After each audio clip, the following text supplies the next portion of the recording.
نحمده ونصلي على رسوله الکریم بسم اللہ الرحمن الرحیم۔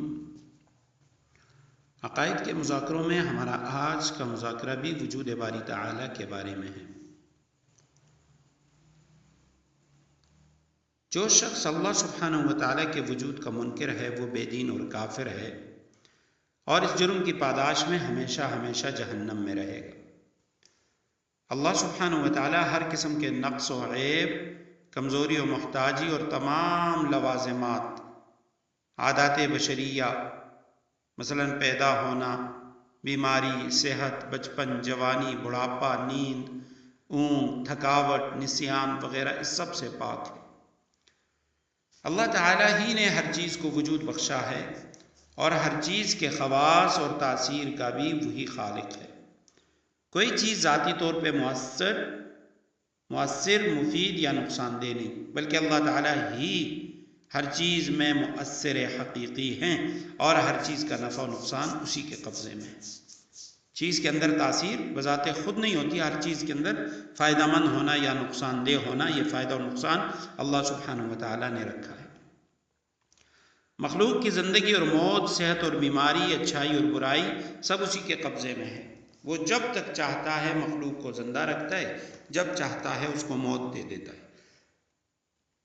اسی طرح جب تک چاہے گا کائنات کو باقی رکھے گا اور جب چاہے گا اس کو فنا کر کے قیامت برپا کر دے گا۔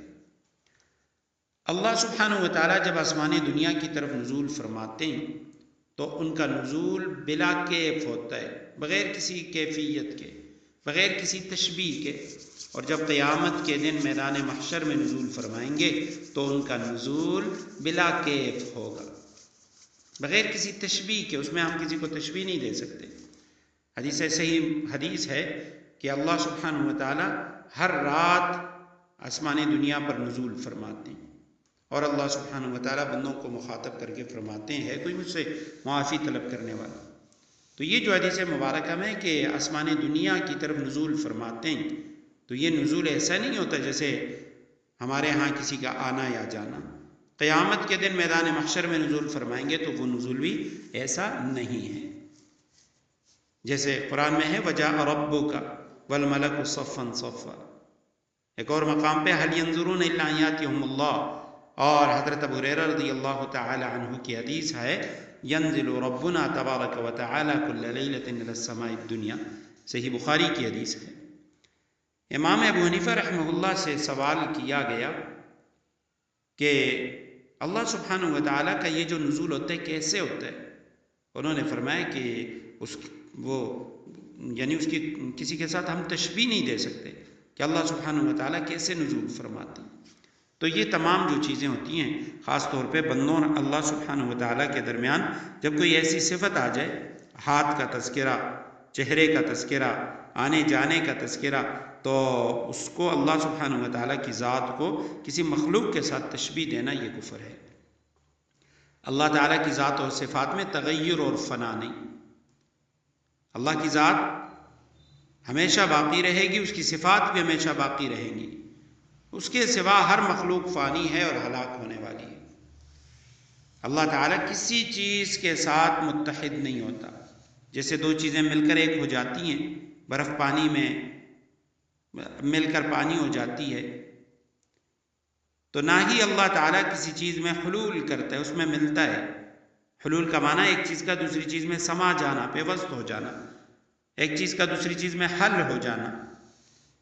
تو اللہ سبحانہ و تعالیٰ کسی چیز میں حلول نہیں کرتا۔ عیسائیوں کا عقیدہ ہے کہ اللہ تعالیٰ حضرت عیسیٰ علیہ السلام میں حلول کر گیا۔ ہندوؤں کا عقیدہ ہے کہ اللہ تعالیٰ انسان، حیوان، درخت، پتھر میں حلول کرتا ہے۔ تو یہ جو حلول کا عقیدہ ہے یہ کفری عقیدہ ہے۔ اللہ سبحانہ و تعالیٰ کسی چیز میں بھی حلول نہیں کرتا، کسی چیز کے ساتھ متحد نہیں ہوتا۔ اللہ تعالیٰ کی اولاد نہیں، نہ ہی وہ کسی کی اولاد ہے، نہ ہی اس کے بیوی بچے اور خاندان ہیں۔ عیسائیوں کا عقیدہ العیاذ باللہ، وہ ان کے تین گروہ بن گئے۔ حضرت عیسیٰ علیہ السلام کے بارے میں بعد نے کہا عیسیٰ اللہ کے بیٹے ہیں، تین خداؤں میں سے ایک خدا ہیں۔ تو اللہ سبحانہ و تعالیٰ نے قرآن میں فرمایا قل هو اللہ احد اللہ الصمد لم یلد ولم یولد۔ نہ وہ کسی کی اولاد ہے اور نہ ہی اس کی کوئی اولاد ہے، نہ ہی اس کے بیوی بچے اور نہ ہی کوئی خاندان ہے۔ وَلَمْ يَكُنْ لَهُ كُفُوًا أَحَدٌ، اس کا کوئی ہمسر بھی نہیں۔ اللہ سبحانہ و تعالیٰ کا اس جہاں میں دیدار نہیں ہو سکتا، دنیا کے اندر اللہ سبحانہ و تعالیٰ کا دیدار نہیں ہو سکتا۔ آخرت میں اہل جنت اللہ سبحانہ و تعالیٰ کا دیدار کریں گے، جس کی حقیقت و کیفیت وہ اللہ سبحانہ و تعالیٰ ہی کو معلوم ہے، ہمیں نہیں معلوم کہ اللہ سبحانہ و تعالیٰ کا وہ دیدار کیسے ہوگا، لیکن چونکہ صحیح روایات سے ثابت ہے کہ اللہ سبحانہ و تعالیٰ کا دیدار ہوگا، قرآن کریم کی آیات سے ثابت ہے، وجوہ یومئذ ناظرۃ الی ربہا ناظرہ۔ کچھ وہ لوگ ایسے ہوں گے کہ جو اپنے رب کو دیکھیں گے، اللہ سبحانہ و تعالیٰ کو دیکھیں گے، تو اس لیے اللہ سبحانہ و تعالیٰ کی زیارت آخرت میں ہوگی، اہل جنت کریں گے، لیکن اس کی حقیقت و کیفیت وہ اللہ سبحانہ و تعالیٰ ہی کو معلوم ہے۔